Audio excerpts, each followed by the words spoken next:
Assalamualaikum warahmatullahi wabarakatuh. Apa kabar semuanya? Kita lanjutkan lagi pembahasan kita tentang pemrograman aplikasi berbasis web. Di video pertama dan video kedua kita sudah belajar tentang arsitektur dari aplikasi web, ya, tentang client server kayak gitu ya. Terus bagaimana cara kita membuild sebuah aplikasi berbasis web. Mulai dari kita nginstal web servernya, terus install bahasa programnya, terus nulis script dan menjalankannya. Ya memang tidak semuanya yang kita contohkan, karena memang keterbatasan, keterbatasan waktu untuk kita mendemokan semua itu.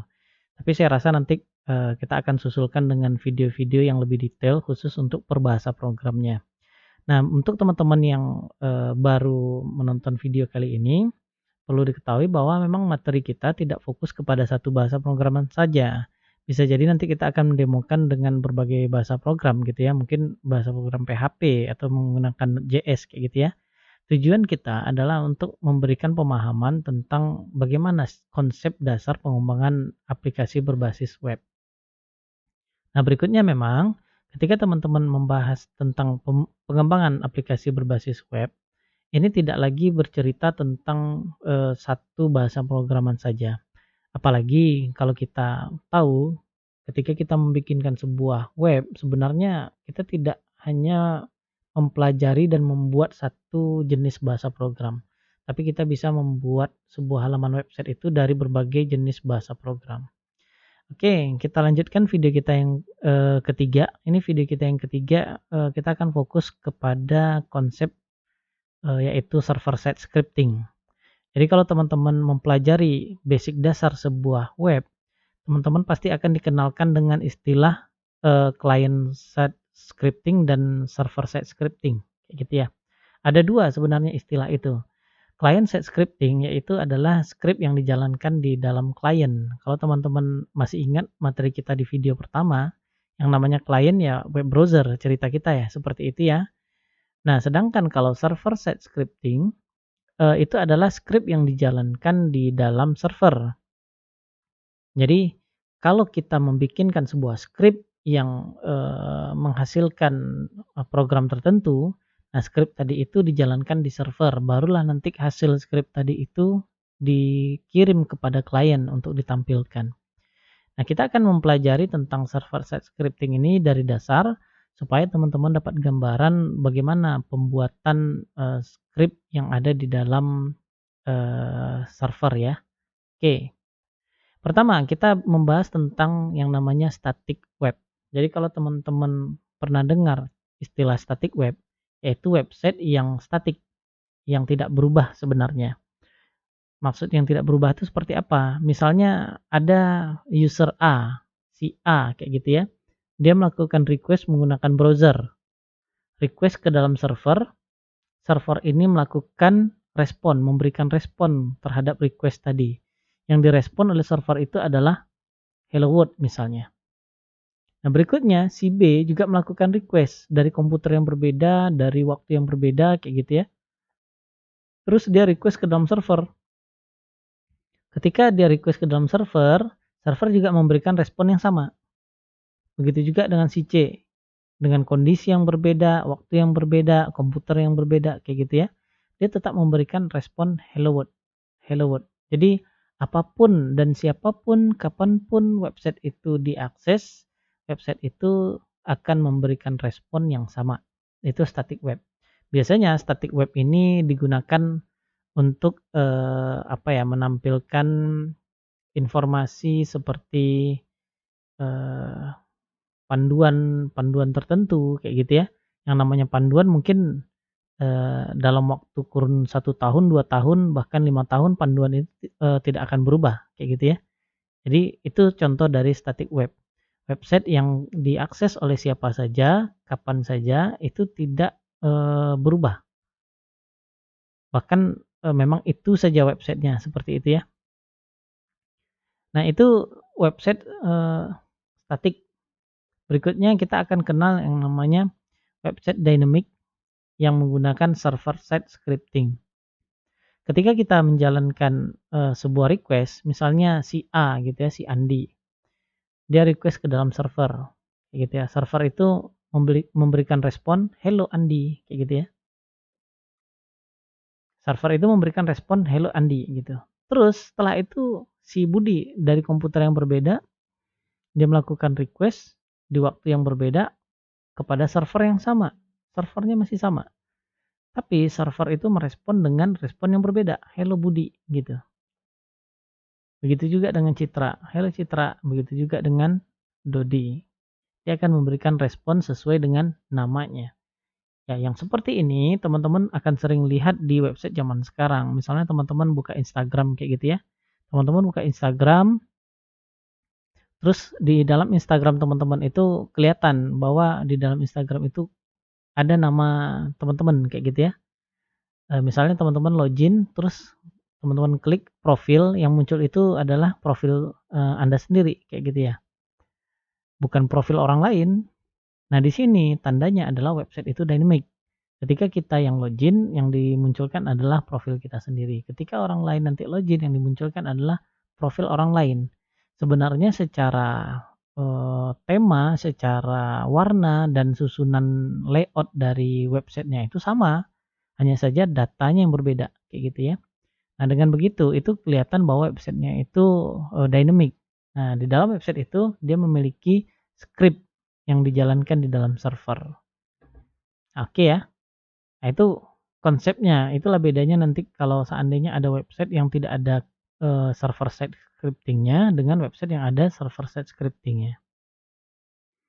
Nah, ceritanya bagaimana kalau seandainya kita melakukan request, apa yang terjadi? Si user itu mengetik URL di dalam browser, browser ini akan connect ke dalam server, server ini akan mencari file yang related dengan request tadi. Misalnya filenya file A, file B, file C kayak gitu ya. Maka nanti server akan mencari filenya dan menjalankan script yang ada di dalam file tersebut. Nah, seperti itulah ceritanya ketika kita menjalankan sebuah web. Nah, di mana nanti script-nya itu dijalankan di dalam server.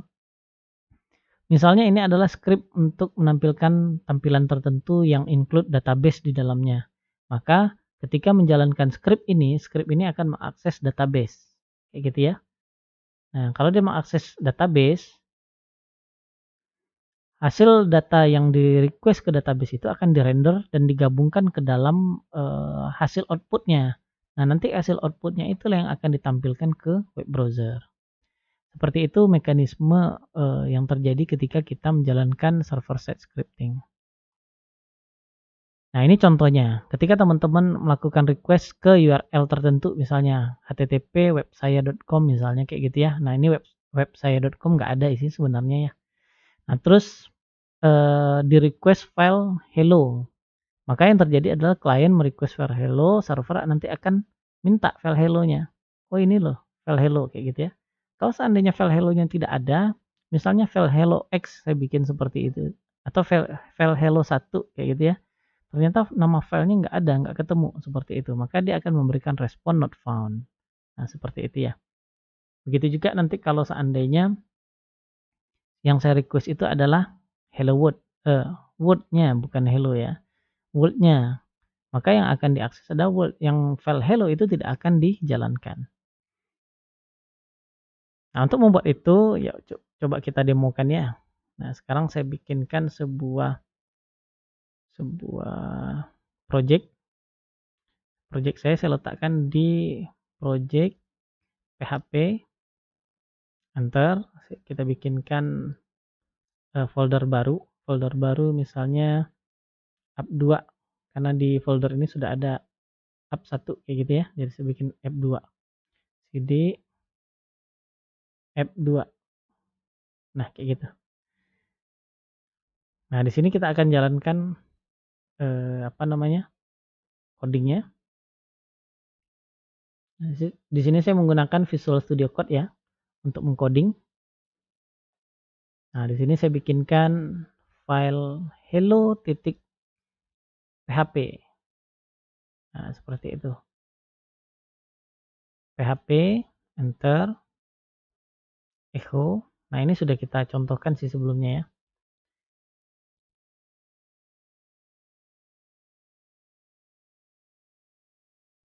Nah, seperti itu. Yang kedua, saya bikinkan file world.php. Nah, di sini saya jalankan HTML5. Nggak kelihatan ya, saya besarin. Oke.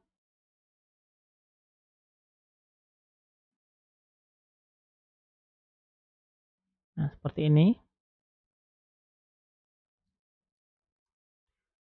Bikinkan title-nya. Nah, ini tentu teman-teman harus apa ya, paham tentang HTML supaya ngerti apa yang kita tulis di sini, kayak gitu ya.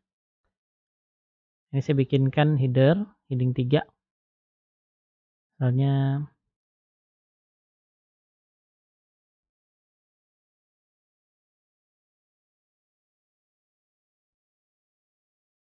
nah ini. Nah, ini saya sudah punya 2 file. File yang pertama hello, file kedua world, kayak gitu ya. Oke, kita tutup. Nah, di sini seperti biasa kita jalankan servernya localhost 8000 ya. Nah, ini kita jalankan servernya di sini. Nah, berikutnya kita akan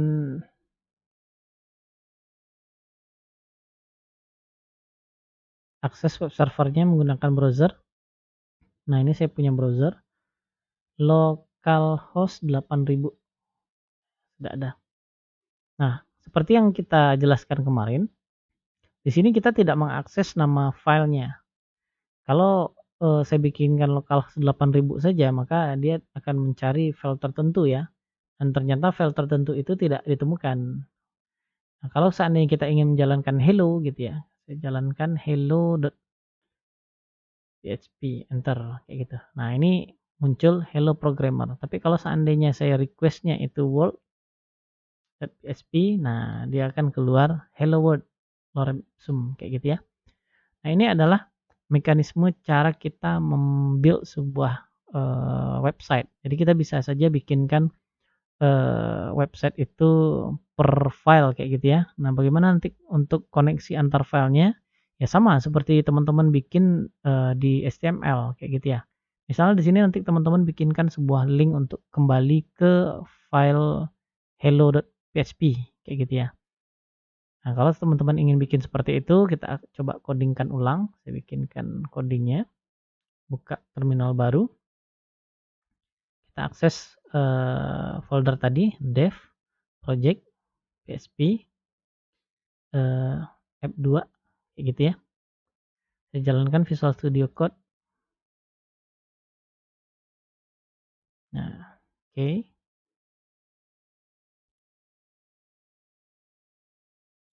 Nah, di bagian bawah ini, teman-teman bisa langsung bikinkan link ya. Ref, misalnya linknya ke hello.php ya. Terus di sini kita bikinkan tulisan kembali ke hello. Enter. Oke. Di sini kita bisa refresh. Nah, ini ada ya. Jadi sudah bisa kita balik nih. Nah, sudah bisa. Nah, di sini teman-teman tentu mengandalkan apa ya, HTML untuk membikinkan tampilan yang lebih bagus. Teman-teman bisa menggunakan Bootstrap atau framework lainnya untuk membikinkan tampilan jauh lebih bagus daripada ini. Nah, tapi intinya teman-teman paham bahwa nanti ketika kita mengakses sebuah URL di dalam server kayak gitu ya, maka server itu sebenarnya mengarahkan kita ke arah file yang sesuai di dalam apa namanya, URL yang ada di sini kayak gitu ya. Nah, oke, kita lanjutkan. Nah, di sini adalah contoh kita request tadi. Nah, berikutnya kita perlu kenal yang namanya root directory. Root directory ketika kita membikinkan sebuah website, ada istilah root directory. Ini mesti harus teman-teman tahu ya. Karena setiap website itu pasti harus ada root directory-nya. Nah, untuk contoh yang saya tunjukkan di sini, nah, contoh yang ada di sini ya. Ini contoh root directory yang ada eh, yang sedang kita jalankan websitenya nih, yaitu di dev project PHP app 2 kayak gitu ya. Nah, kalau nanti teman-teman ingin eh, menggunakan root yang berbeda, misalnya rootnya saya contohkan, kita keluar dari folder ini, terus kita lihat dir kayak gitu ya. Nah, di sini ada app1, ada app2, ada baru, ada basic PHP 01 kayak gitu ya. Misalnya teman-teman ingin pindah ke basic PHP 01 gitu. Cd basic PHP 01. Nah, kalau ini mau dijadikan root directory, maka semua website kita ketika kita jalankan perintah php min s terus localhost kayak gitu ya. Coba saya bikinkan 8001 karena yang 8000 sudah ada tadi ya, sudah sedang jalan yang 8000-nya. Kita bikinkan 8001. Nah, seperti ini. Maka ketika kita akses HTTP, nah yang ini nih, HTTP localhost 8001, maka semua file yang ada di dalam basic PHP 01 ini akan bisa diakses. Kayak gitu. Coba kita lihat kan ya. Saya akses lagi, buka terminal baru, akses dev project PHP. Nah, ini basic. Kita coba lihat filenya, Explorer, kayak gitu ya. Nah, ini dia muncul di, oh tunggu bentar, Explorernya nggak muncul ya.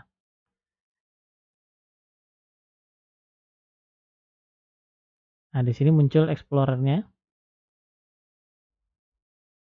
Nah, di sini ada banyak file sebenarnya. Jadi semua file yang ada di sini bisa kita akses di dalam apa namanya localhost 8001 tadi, kayak gitu. Yuk kita coba kan. Localhost. Oke, localhost tik 8001 gitu ya. Enter.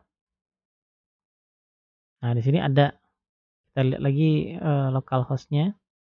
Ada index.php, ada error 404.php kayak gitu ya. Kita bisa akses itu. Error 404.php. Nah, kayak gini. Error kayak gitu ya. Terus kita lihat lagi ada basic HTML, .php dan semua itu bisa kita akses.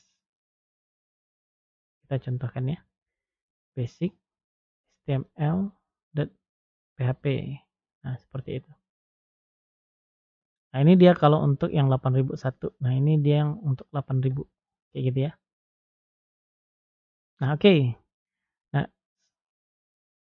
file root directory ini itu sebenarnya adalah directory awal. Jadi kalau seandainya kita pastikan directory awalnya ada di folder tertentu, maka kita tidak akan bisa mengakses file yang di luar directory tadi. Kenapa? Karena memang sudah tidak bisa lagi URL-nya diakses ke belakang, kayak gitu kan. Yang bisa adalah kita mengakses semua file yang ada di dalam root directory itu, walaupun ada subdirectory-nya, kayak gitu. Jadi kalau teman-teman bikin subdirectory, misalnya contoh seperti ini ya. Di dalam subdirectory ada file namanya dl, gitu ya. Nah, di sini ada link. Misalnya link zsjl.txt, kayak gitu ya.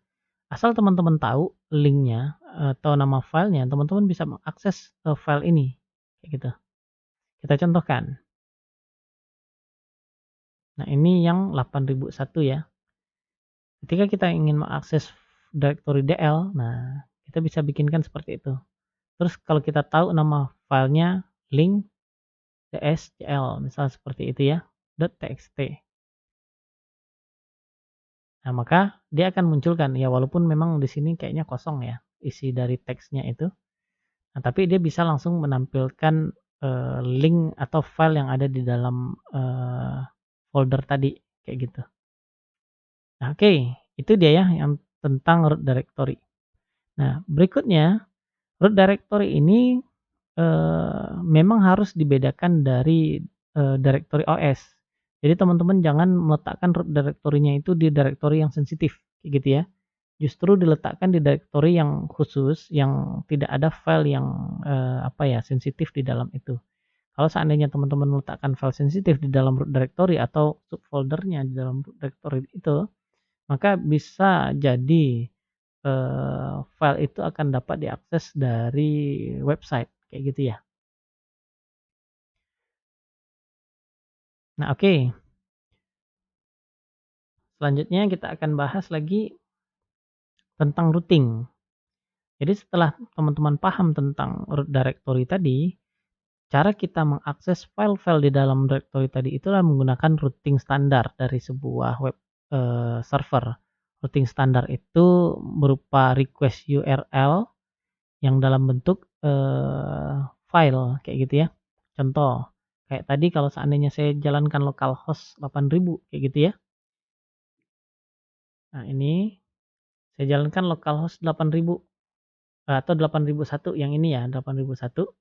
Saya jalankan localhost 8001, kalau seandainya saya tidak meletakkan nama file, maka dia akan mencari otomatis file index.php atau file index.html. Jadi selagi kita punya file index di sini, hanya saya bukain file indexnya. Nah, ini dia file indexnya. Hai developer kayak gitu ya. Tambahkan ini adalah file index.php. Nah, biar teman-teman tahu ya kalau yang dijalankan itu adalah file index.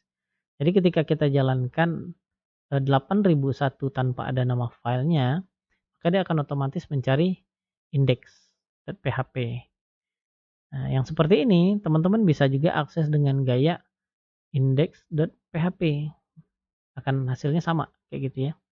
Kecuali teman-teman mengaksesnya dengan linknya index1.php, maka tidak akan ditemukan. Kenapa? Karena memang di dalam folder yang kita bikin tadi, di dalam root directory-nya itu tidak ada index1 kayak gitu ya. Ya inilah nama file-file yang ada di dalam itu. Nah, oke. Jadi nggak bisa ya kalau seandainya kita mengakses yang di luar dari nama filenya. Oke, berikutnya. Nah, ini contoh berikutnya ketika kita memiliki dua file kayak gitu ya. Di dalam dua file itu saya bikinkan codingnya, terus saya tinggal jalankan saja nama filenya menggunakan URL. Nah, yang di sini kita menggunakan contoh HTML saja. Selain menggunakan routing tadi, ada mekanisme routing yang berbeda dari yang directory dan file tadi. Kan biasanya teman-teman kalau mengakses file tinggal cari foldernya dan tulis nama filenya di dalam URL, kayak gitu ya. Nah, sekarang teman-teman kalau ngelihat website-website tertentu, contoh kayak Instagram/Avandes kayak gitu ya. Bahkan dia tidak memiliki ekstensi. Ini seolah-olah adalah nama folder. Nah, apakah di dalam Instagram tuh ada folder namanya Avandes, terus di dalam folder Avandes ada index.php? Ya tidak. Biasanya yang seperti ini dia menggunakan dynamic routing. Routing menggunakan query ya. Begitu juga dengan GitHub. Misalnya kalau teman-teman buka GitHub kayak gitu ya, atau membuka website tertentu dengan model yang seperti ini, atau Twitter kayak gitu ya. Nah, ini paling sering ketemunya ini. Yuk kita coba lihat ya. Misalnya teman-teman buka Instagram kayak gitu ya. Nah, seperti ini. Ini adalah Instagram saya.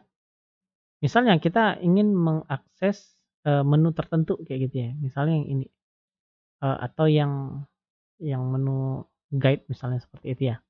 Nah, di sini kan ada ditambahkan slash-nya lagi. Avandes/guides atau ditambah IGTV/channel. Tambah Kalau yang post nggak ada tambahan kayak gitu ya.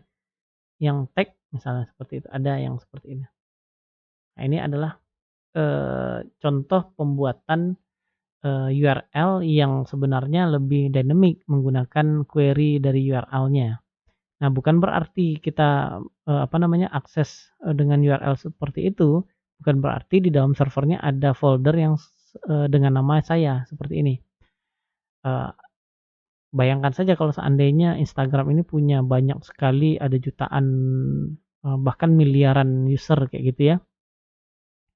Nah, itu akan kebayang dia akan membikinkan folder sebanyak miliaran, itu saya rasa nggak mungkin gitu ya. Makanya memang yang seperti ini belum tentu ada foldernya di dalam, server dari Instagram itu.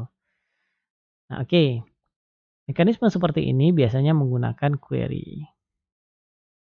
Nah, ini dia mekanisme, routing menggunakan file dengan routing menggunakan request query, kayak gitu ya. Kalau kita menggunakan file itu biasanya, kita harus memastikan ada filenya di dalam itu. Problemnya adalah, kita mengakses, file itu secara direct. Biasanya yang, routing menggunakan file ini itu biasanya dilakukan untuk proses download file tertentu, kayak gitu. Jadi file misalnya download file PDF kayak gitu ya, file, Microsoft Word kayak gitu. Nah, dia direct access, ketika di direct access dia bisa langsung di-download. Cuma resikonya sangat besar ketika kita bisa mengakses folder dan file itu secara langsung melalui browser. Bayangkan itu kan adalah komputer server ya, komputer server di kita, orang lain di seluruh dunia yang terkoneksi ke internet, itu akan punya kemampuan untuk mengakses semua file yang ada di dalam folder tadi. Jadi kalau seandainya folder tadi itu kita isi dengan file-file yang sensitif, misalnya file nomor kartu kredit, password, dan segala macam, nah ini akan sangat berisiko tinggi untuk bisa diakses oleh orang lain. Nah, sedangkan kalau kita menggunakan dynamic, routing atau routing menggunakan request query, itu respon pertama bisa dynamic. Misalnya, bagi yang login itu bisa mengakses URL itu. Jadi bagi yang tidak login tidak bisa mengakses, kayak gitu ya. Kalau sedangkan yang di static itu bisa saja diakses terus. Nah, berikutnya mekanismenya itu adalah indirect. Jadi indirect access. Kita tidak langsung diarahkan ke file itu yang ada di dalam folder, kayak gitu ya. Contoh ketika teman-teman, pernah apa ya, ngedownload dari website-website yang tidak resmi untuk, mendownload film yang tidak resmi, misalnya film bajakan. Itu teman-teman akan diarahkan kepada situs, ngedownload, kayak gitu ya. Di mana situs download itu kita harus, menjalankan prosedur tertentu, klik tombol tertentu, klik tombol ini, tunggu beberapa detik, kayak gitu ya, atau harus berlangganan premium. Nah, mekanisme itu menggunakan indirect, dia melakukan pengecekan di awal sebelum benar-benar file itu diberikan kepada kita. Nah, akan bahaya sekali kalau seandainya ada file yang bisa langsung diakses tanpa, akses premium kan. Nah, ini tentu akan merugikan dari pihak, website penyedia download tadi. Nah, dengan begitu, resiko keamanannya akan sangat rendah kalau kita menggunakan, request query, kayak gitu ya. Dan kalau teman-teman perhatikan di zaman sekarang ini, hampir sebagian besar website itu sudah mengadopsi menggunakan routing by request query tadi. Oke ya. Nah, bagaimana mekanisme routing menggunakan request query? Nah, kita punya beberapa simple project menggunakan PHP ya. Kalau teman-teman, bisa menjalankan PHP, nah ini salah satu contoh konsep yang bisa teman-teman buat, di rumah ya untuk membuat sebuah, website yang, routing itu, menggunakan request. Nah, ini contohnya. Ketika ada request, kita akan layani request ini ke dalam controller. Controller ini adalah, sebenarnya adalah script PHP, kayak gitu ya. Ini adalah script PHP. Nah, jadi dalam script ini, dia akan melakukan pengecekan apakah sudah login gitu ya. Terus kalau dia login apakah memang dia punya hak akses.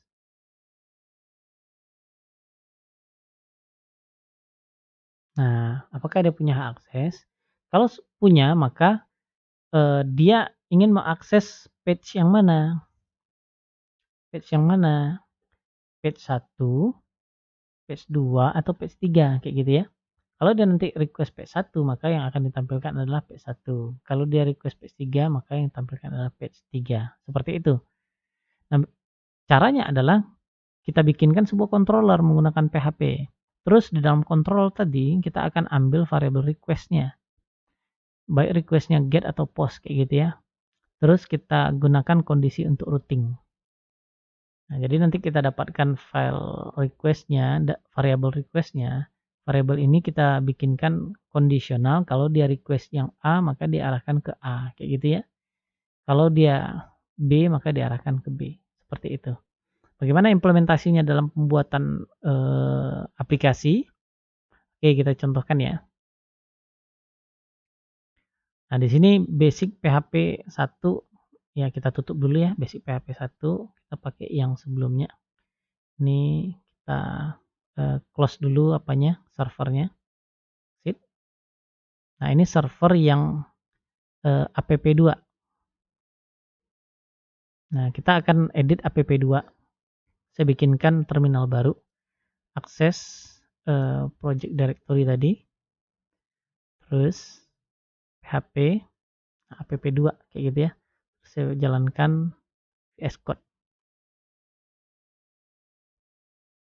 Nah, di sini kalau saya bikinkan sebuah uh, index.php, nah index ini akan saya jadikan sebagai controller. Nah, saya bikinkan di sini root sama dengan saya jalankan variabel misalnya get. Di sini root atau R saja ya, biar beda ya. Nah, di sini saya bikinkan if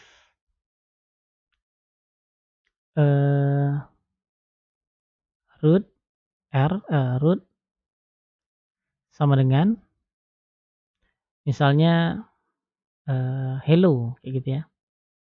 Sama dengan hello. Maka di sini akan saya include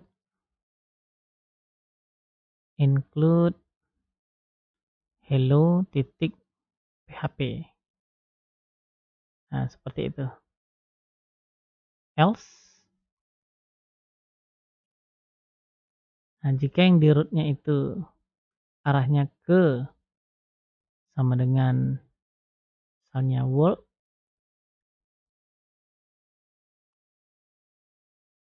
nah seperti ini. Yang saya includekan adalah world.php. Nah, seperti itu. Nah, kedua-dua filenya ada di situ ya.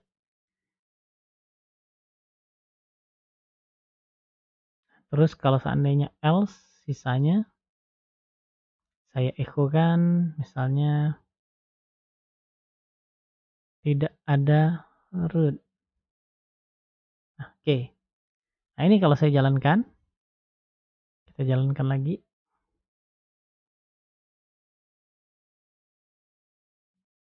app2 kita jalankan oh ya, servernya sudah jalan ya.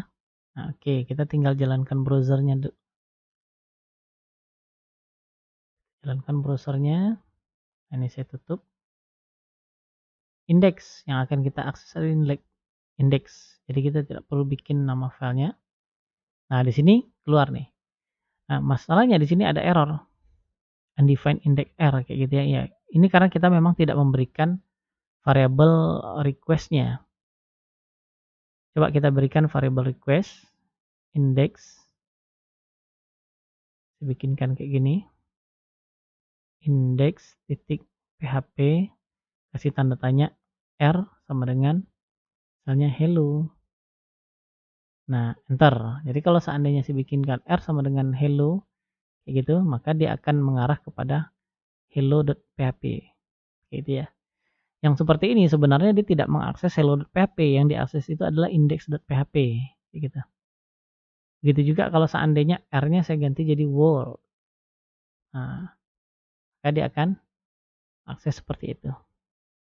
Oke ya, nah ini mekanisme kita menggunakan dynamic routing. Jadi kita tidak langsung mengakses ke file utama kayak gitu ya, langsung ke direct filenya, tidak langsung. Jadi kita menggunakan parameter tertentu. Nah, parameter ini bisa kita custom. Misalnya R-nya sama dengan dunia gitu ya. Ketika dia sama dengan dunia, maka teman-teman include-kan yang world kayak gitu ya. Itu boleh saja, tidak mesti harus nama apa namanya? Nama filenya sama dengan yang di URL-nya kayak gitu ya. Nah, oke, itu tadi ya contoh dari simple routing menggunakan PHP.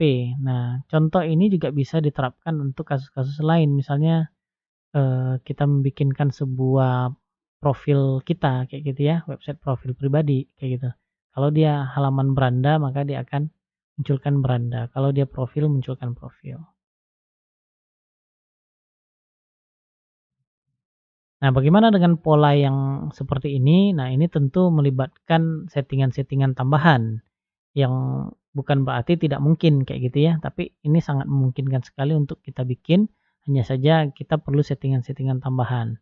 Nah, untuk, saat ini kita belum terlalu fokus membahas, settingan yang lebih advance seperti ini ya.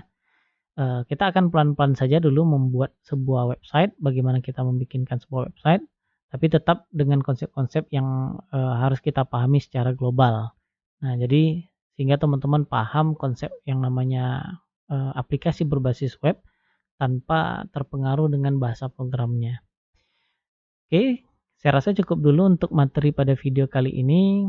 Kita akan lanjutkan pada materi berikutnya, kita akan membahas tentang request dan respon. Itu saja, terima kasih, sampai jumpa.